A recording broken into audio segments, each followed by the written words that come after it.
Light. Sharing the Light is an online ministry opportunity to the Sunshine Cathedral located at Fort Lauderdale, Florida. To this month's segment for the month of January, again, is in 4 segments, and this is part 2, a continuation of last week's discussion on gay marriage in America.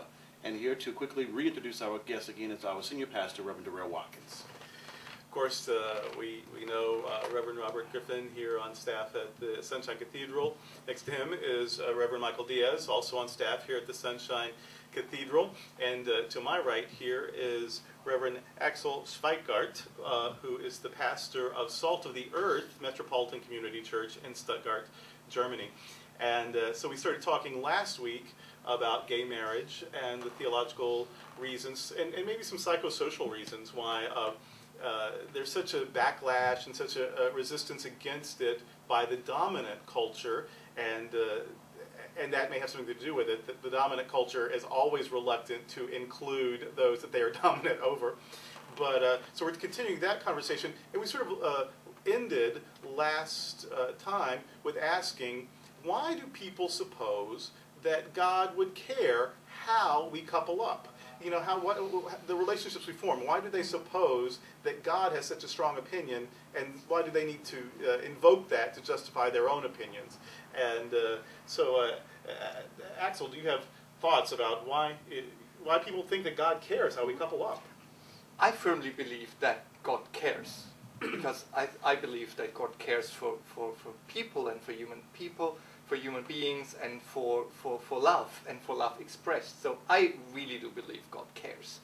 The problem is, there are people out there who think they can decide what God has to care for and what not. This is a power issue. This is not a theological issue, or even perhaps a psychological issue. On some level, it's a power issue. It's the issue of who decides what God can care for and what God can't care for.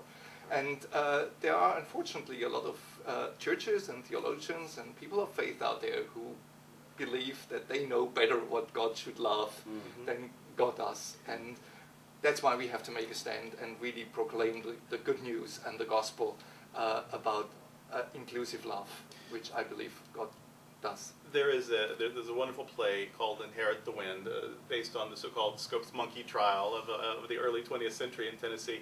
And there's this wonderful line in Inherit the Wind that says, God created man in his own image, and man, being a gentleman, returned the favor. And so, and that's sort of what we're saying, isn't it? Exactly, Is that we're sort of making God be in our image to justify our prejudices, our fears, our privileges over other people. And that gets into sort of power analysis, systemic analysis, and that's actually something Michael Diaz is good at. So, well, when you talk about, you get comfortable with the power that we have, and sometimes when you threaten that power, there comes fear. Fears, and when people operate out of fear, you have to ask why. How does this come about? What's the reasons for it? I mentioned in our last segment of, why wouldn't God love two people? Or why wouldn't God bless the relationship, the love that two people have for each other? I think we've missed the whole point of religion when power comes into play, and that the whole idea of God and religion is supposed to bring hope to people's lives. And when people are trying to keep that from others, where's the hope? what is your religious background before Metropolitan Community Churches? Were you religious before? Were you Catholic or Lutheran? Or Lutheran. You were Lutheran? It's a Lutheran background, yes. And you were Baptist. Michael and I were Episcopalian. And which is I don't know about the Lutherans, I don't know about the Baptists, but I know in the Anglican tradition, especially in the Church of England, there is a rite of blessing for the hounds for the hunt, for a fox hunt. Right. There is a specific blessing for the hounds for the hunt, to go chase and kill foxes.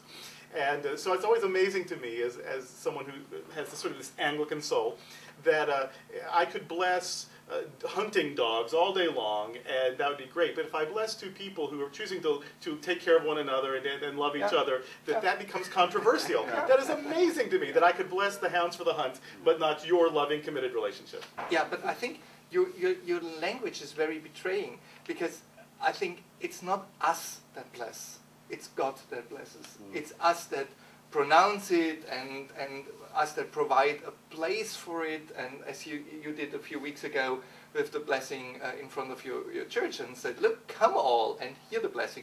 But it's God's blessing. It's God's blessing, and God is larger than our churches and even our theologies, and that's very scary for a theologian to say so. That God might be larger than what I can think, but it's God that blesses, and humans have a tendency to abuse that.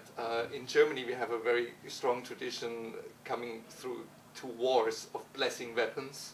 Even blessing weapons of mass destructions. Wow. You know, priests standing in front of the troops and blessing tanks. And I always think, how sick is this? Right. I'm quite sure God doesn't bless those. And do you remember the football games in high school growing up where there would always be a prayer for these 2 teams to pound each other on the field? And it's all in fun and in sport, but still, we would pray for, for God to bless our games, but not our committed. It's just odd to me. It's very odd. Well, it's interesting how we look at all this, because I think as we talk about gay marriage and all these other marriages, there's a lot going on in our world. And I want to thank you for joining us here today on Sharing the Light. And if you have an opportunity to visit us here at the campus, we invite you to do so. Also, visit us on our website. Cut. Well, I didn't see the minute. I was saying louder, and you... I will. So what was the we were talking about Germany, Lutheran blessing of the mass weapons. Okay, right. Got it. So I got a problem. 5, 4, 3, 2, 1. Actually we were talking about blessings of the weapons and everything. So when I was in the military, oftentimes we had to bless the weapons as well. And I always thought it was very bizarre that we bless weapons that are going to actually, in essence, kill people. And so that just never really settled well with me, even in my time in the military. And Durrell, you're coming out blessing the house. It's like, okay, we have house blessings, we have car blessings at the same time, and they've been, canonized in the Book of Common Prayer, but yet there's not a blessing, and people are upset when we bless same-sex, gender-loving people. So I really do find that as the church is in an advax right now of what do we do? And we're doing all these things, but what does it mean in the bigger picture? Do you remember that story in the book of Acts where people are sort of in trouble for talking about this Jesus movement and promoting the Jesus movement, and finally a scholar in the Jewish community says, relax. If this is of God, we can't stop it, and if it's not of God, it's going to run out of steam anyway. It's just like this wonderful sort of sane argument. You don't always find those in the Bible, but there's this one in the book of Acts, right? And so I always wonder. That seems applicable here. It's like, why would you oppose us inviting God into our relationships? Because then if it's wrong, surely God would fix it. And if it's not wrong, well, then why shouldn't it be blessed? In either case, what is the harm of inviting God into a relationship? You think that's exactly what people would want. Rather than trying to legislate against it and sort of brutally force people not to follow their hearts, why not just invite the presence of God into it and let God sort it out, if all of this is indeed about God?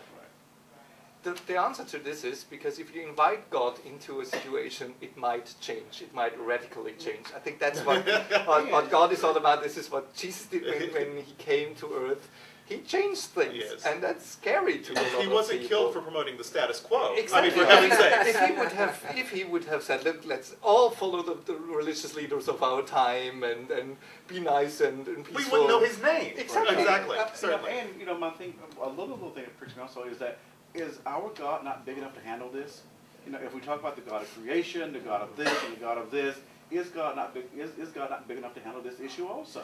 If God is just a bigger us, then the answer is no. Right. If God is just this big person in the clouds somewhere handing down some rules, then no, that God is not big enough to handle this or much else. Right. Our job is to sort of promote a bigger version of God or a bigger experience of God, and that's what we're going to talk about next week when we get into theological education and that sort of thing. Right.